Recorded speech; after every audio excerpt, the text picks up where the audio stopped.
नमस्कार दर्शक बंधु।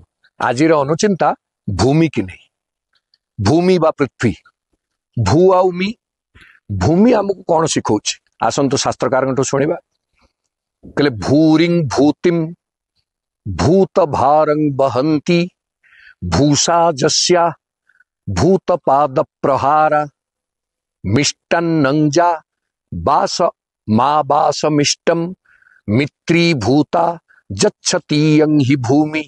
शास्त्रकार कहते जे भू आउ मी भूरे कौन ना भूरिंग भूतिम ये पृथ्वी रे कौन नाही ये भूमि भितर कौन नाही जिते खनि खादान जिते विभूति ऐश्वर्य यही भूमि रे ही अच्छी। तेणु भूमि भूरिंग भूतिम विपुल ऐश्वर्य को धारण करिछि। पुणी कौन करिछि से ऐश्वर्य धरिबा सहित भूत भारंग बहंती। ऐश्वर्य साधारणतः जड़े लोक जो ऐश्वर्यशाली हो जाए से अहंकारी हो जाए, से कहार दायित्व नबाकू चाहे से गोटे स्वच्छंद जीवन यापन करने को चाहे।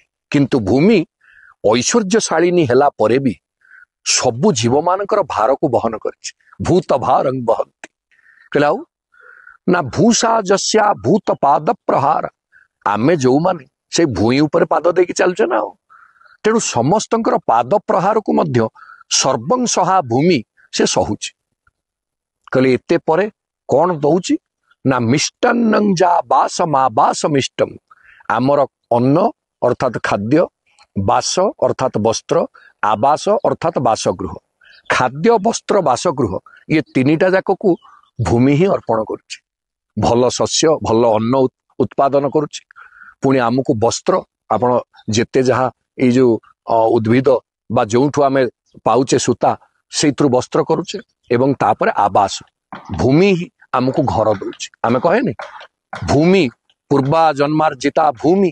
तेणु भूमि गो कन्या ये सब पूर्व जन्मार्जिता बोले आमे जो उक्तिटी कहे सेटा मध्य भूमि की प्रयुक्त। तेणु खाद्य वस्त्र बासगृह ये प्रदान करुची केमिति ना मित्री भूता आमर पूरा पूरी बंधु ही साधारण बंधु ठारू उत्कृष्ट बंधु ही भूमि ये सबू दान करुची।